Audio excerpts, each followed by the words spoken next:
back to my channel. So today is the last video in my solved mini-series. As I said before, it will be continuing, but I figured that we would end this one with quite the bang. You guys ask all the time for me to cover a solved series of a person that's been missing and then been found. And unfortunately, those are pretty few and far between. I know a lot of you guys asked me to cover the Elizabeth Smart case, but I actually have that saved for another mini-series. So in my searching, I stumbled upon this one, which is honestly quite shocking. We always on this channel are angry about people being labeled runaways, and we always think it's not very likely, but with this story, it's exactly what happened. And that is the story of Natasha Ryan from Rockhampton, Australia. She was a 14-year-old girl and she was living with her parents at the time. She had, I think, just one other sibling. She had a really unsteady life. I don't know if it was just because of her home life or if she was just struggling as an individual. She had been suspended from school, I think, a handful of times. She was known to experiment with all different kinds of drugs. You know, she was dating quite the older guy who had actually previously been dating her older sister. It was just a very interesting situation, and the months leading up to her disappearance, she had actually run away 1 to 2 times already with the help of her 22-year-old boyfriend, Scott Black. All the other times she had run away, she'd always been found within a matter of days. It was always her boyfriend. It was always her planning to run away. But every time, as I said, she was found, except for when she disappeared on August 31st, 1998. Her mother took her to school, dropped her off, and then after that, she was nowhere to be found for quite a long period of time. She was reported missing fairly quickly, and while this was something she at this point was known for, running away, unfortunately, this time it kind of sparked a little bit of fear in a lot of people. So at the time of her disappearance, there had been a whole string of young girls and young women that had gone missing. It was almost the same pattern every single time, and the police really started to think they might be dealing with a serial killer in the area. So while it was pretty normal for her to run away, the time frame in which she ran away and kind of, I think, the circumstances around it led a lot of people to be worried she might have fallen victim to the serial killer that they expected were kind of roaming the streets at the time. At this point, everyone was a little bit panicked, so they started a pretty extensive search with over 100 emergency service responders and police officers. They put a ton into her search. I think it totaled to over $400,000 taxpayer dollars to fund her search. They literally burnt out large areas of bushland hoping that that would help them in their search. However, after all of the searches, absolutely nothing of Natasha was found anywhere. A couple years went by, they still couldn't find her. You know, they pretty much were sure at this point that she had been a victim of the serial killer that they thought was running around. Her boyfriend had been questioned multiple times. He had absolutely no idea where she was. He hadn't spoken to her, and everyone pretty much figured at this point that she would have been back home had she just run away, or at least somebody would have spotted her. The parents were so sure that she had been murdered by someone that they even held a memorial service for her on what would have been her 17th birthday. And then the serial killer that they thought might have taken Natasha was actually found and charged with the murder of a 9-year-old little girl. Leonard Frazier was the Rockhampton serial killer, also known as the Rockhampton rapist. It was pretty intense. He is now known as one of the largest serial murderers and serial offenders in Australia. A 9-year-old girl named Kira Steinhardt had actually been murdered, and they somehow linked her to Frazier, and that's how all of it kind of started. And after this, he started confessing to different crimes, murders. I mean, they said there were so many more that he probably wasn't even admitting to. They went into this man's apartment and found ponytails that he had cut off of the women that he had taken, tortured, raped, murdered. He was basically holding a shrine for all of these people that he had assaulted and killed. Even now, they say there are a ton of unidentified women that this man killed that they probably will never find. Along his list of names of people that he admitted to killing, he included Natasha Ryan. So obviously this was absolutely devastating for the family. At this point though, they kind of were preparing for this for a pretty long time. You know, the timing she disappeared, everything seemed to fit perfectly. And hey, he came out and he admitted it, so he must have done it.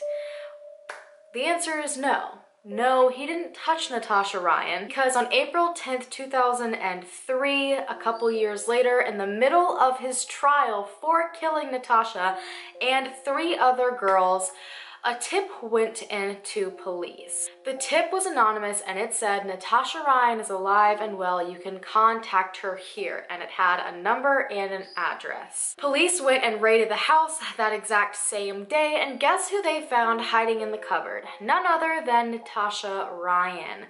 Almost 5 years after she went missing, the same exact week that a serial killer was on trial for her murder, she was found hiding in the house of Scott Black, her boyfriend who had helped her every other time she ran away, and she wasn't being held hostage there, she was hiding there on her own free will. They did not tell the parents at first that they had found her, and then the next day on April 11th, in the middle of the trial, prosecutor Paul Rutledge stood up and announced to the whole entire courtroom, Frazier did not kill Natasha because we found her. Natasha's father quite literally fell out on the ground. To him, his daughter literally just came back from the dead. You know, every person that knew her and loved her and cared about her at this point swore she was dead. I kind of had proof because this serial killer admitted to killing her. So to hear that must have been the most overwhelming thing that her father had ever heard in his entire life. Imagine spending almost 5 years being convinced your daughter is dead, only to find out that she had been hiding at her boyfriend's house the entire time. I didn't say hardly anything when I saw Natasha. It was just, I couldn't stop cuddling her. It was like I saw a ghost. Not a ghost, but his daughter, now a young woman, overwhelmed by the world she's returned to. Part of me, before I come here, you feel like you want to cuddle her so bad, then you also want to sort of boot her in the bum for what she's put you through. Even when Natasha was found safe and sound, Frazier's defense counsel didn't try to appeal for a mistrial. They didn't try to end the trial altogether because, again, you know, they were charging him with something and she was found alive. So his trial continued on like normal, and strange enough, Natasha ended up going to her own murder trial to answer a few questions to kind of clear things up, I guess you could say. She confirmed that she had never seen Frazier in her entire life. She had never met him, and then there was even a witness who claimed to know Natasha and have seen her with Frazier on the day she went missing, and Natasha again confirmed that this witness was making all of that up. She didn't know this witness, she had never seen this witness in her life, so essentially this man was about to go to trial. Granted, he did kill a ton of other people, but he was just willingly admitting that he had killed this girl. Witnesses were coming forward with all these stories, and every single one of them was fake. The media covered her story and dubbed her the girl in the cupboard, and unfortunately that ended up confusing a lot of people, and a lot of people got very angry at Black and wondered why he wasn't being charged with something. A lot of people took the girl in the cupboard quite literally and assumed that she had been locked in a cupboard for almost 5 years, but after a lot of extensive questioning, she left on her own. She asked Scott Black to help her and to hide her, and the only time she hid in the cupboard was when his family came over.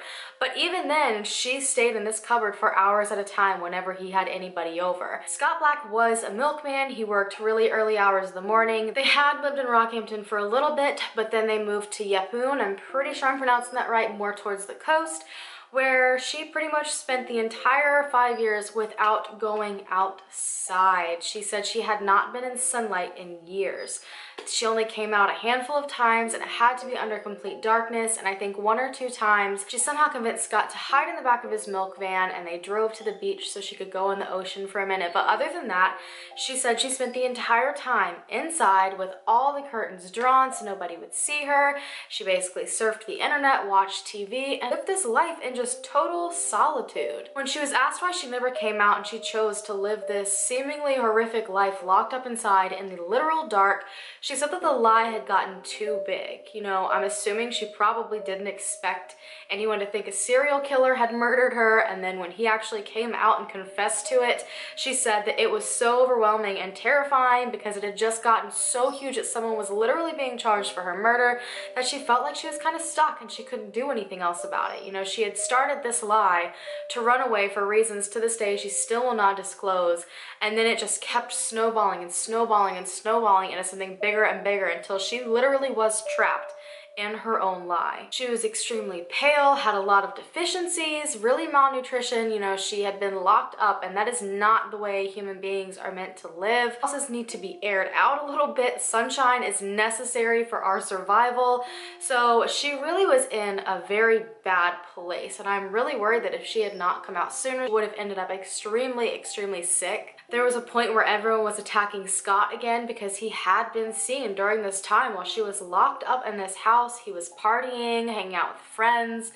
He was seen in a lot of bars, a lot of clubs. He was still enjoying his social life, which I don't think there's anything necessarily wrong with that, but people really thought for some reason he was holding her in there hostage. No one could understand why she would choose to live like that. In 2005, Rockhampton police charged Scott Black with perjury. He had actually shown up to court in 2002 and testified in Fraser's committal hearing that he had absolutely zero idea where Natasha was, that he hadn't heard from her, nothing. So basically, he knew this man was about to be put on trial for the murder of his girlfriend that he knew was alive, and he just lied for her. He said that he had no idea where she was, and he just let this man be charged with that extra murder. Granted, like I said before, this man deserved to be in prison for the absolute rest of his life. This was not the only person that he killed.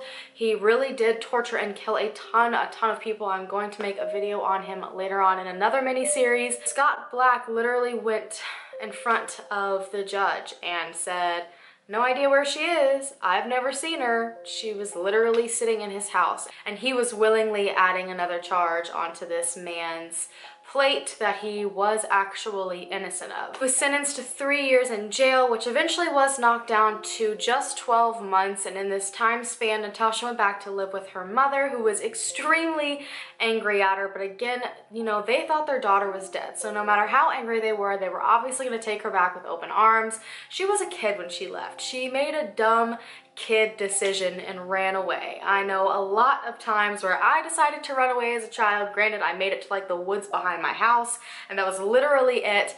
But, you know, she was a child when she ran off. This was a 22-year-old man who probably should have stopped her, and he was just hiding her. And unfortunately, more things started coming into play that made a lot of people actually start feeling bad for Scott Black. Natasha had a history of self-harm. She had been going to a lot of counseling before she ran away. He ended up telling police that she threatened multiple times to kill herself if he did not help hide her. So it just was a whirlwind of what kind of legal action could they take, what was appropriate, what wasn't appropriate. I imagine this had never happened before for half these police officers and, you know, judges who were trying to decide what to do with the case. In 2006, Natasha was fined $1,000 for causing a false police investigation. A lot of people really thought she needed to pay back the whole $400,000+ to the taxpayers because she was a fraud. She faked it, and they put all their money into finding her when she was safe somewhere. She had been watching the news, so she was aware of everything that was going on. And what made a lot of people angry is that after she was found, she appeared on many different interviews and was actually making a lot of money off of them. So they were able to compile all of different interviews together and produced a $120,000 contract to prove that she did have means to at least pay back some of it, because that was money that was literally given to her for an interview. However, it was found anyways that she was not able to pay any of that money back.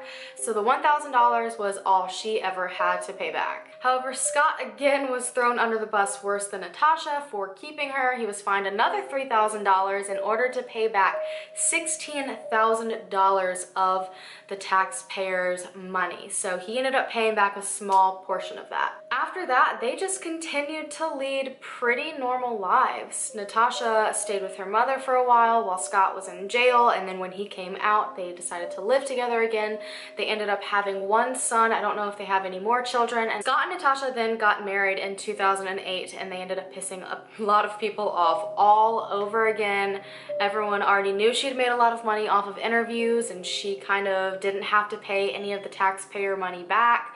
He paid off a small portion, but they'd already got a lot of crap for accepting all that money from interviews. And then they kind of did it again at their wedding. They decided to sell their photos to Women's Daily that paid them $200,000 for them. People got angry again, saying she still need to pay money back, and as far as I know, she still hasn't had to. So it's just been like a disaster. You know, this is what happens when you lie and make a really bad decision, and it just snowballs big time. She won't tell anybody why she decided to leave, and she said she probably never will. She said nothing she ever says is going to stop the pain that she caused any of her family. You know, while both mother and father were very upset with her at first, both of them obviously still love her, as I stated before. She said she mainly feels horrible that basically she put Scott Black in a position where he ended up fined and in jail. Natasha said that he wouldn't have done any of this if she hadn't asked him to. And as he said before, you know, she threatened to kill herself multiple times. That is a lot of manipulation. Obviously they love each other, they're married now, they have a child, but that is a ton of manipulation and lies balled up into one horrific story that just blew my mind the entire time. You know, all these times we talk about how, oh, it's so not possible someone would run away, we would find them. And then you see this case where for 5 years, a girl literally lived inside of a house and never came out, and everyone thought she was killed by a serial killer. And then you look at the serial killer, he admitted to killing her. You know, it really makes you wonder, with all the serial killers that have ever been found, all these people that they've admitted to murdering, did they actually do it, or is there a different answer? Is that not really the truth? Like, are we really getting the truth from these killers? This was just so crazy to me because it's literally the epitome of everything we never think could happen. Someone admitting to something and it being false, someone running away and that being what actually happened, just that cut and dry. I thought it was absolutely insane reading it. To this day, she does not want to be known as the girl in the cupboard anymore, so I am not titling the video as that. You know, she just wants to heal, and when they married, they decided that was going to end every bad part of their past and they were just going to move on forward. But was that not the craziest thing you have ever heard? A 14-year-old girl managed to run away and not be found for 5 years. Like, the coincidences that happened just so perfectly in this case for it to seem like she 100% was murdered. You know, you think about if he had been charged and if no one had raided the house, would she have ever been found? Neighbors came forward and could not believe, not once had they seen this girl. They all thought that Scott Black acted so strange because he never had anyone over. The lights were always off in the house. The curtains were always closed. This girl literally was living 2.5 miles away from her parents, who thought she was dead. Like, that is mind-blowing how they managed to pull that off for such a long period of time. That is absolutely crazy. But I hope you guys enjoyed this last video in my Solved series. It was a little bit more lighthearted, spiced things up a little bit, but give me a big old thumbs up if you enjoyed this video. I can't wait for you guys to see what I have in store for December. And on that note, I'm gonna go ahead and go. Thank you guys so much for watching. Check me out on all of my social media listed down below. Hit that subscribe button to become a member of the family, and I'll see you in my next video. Bye.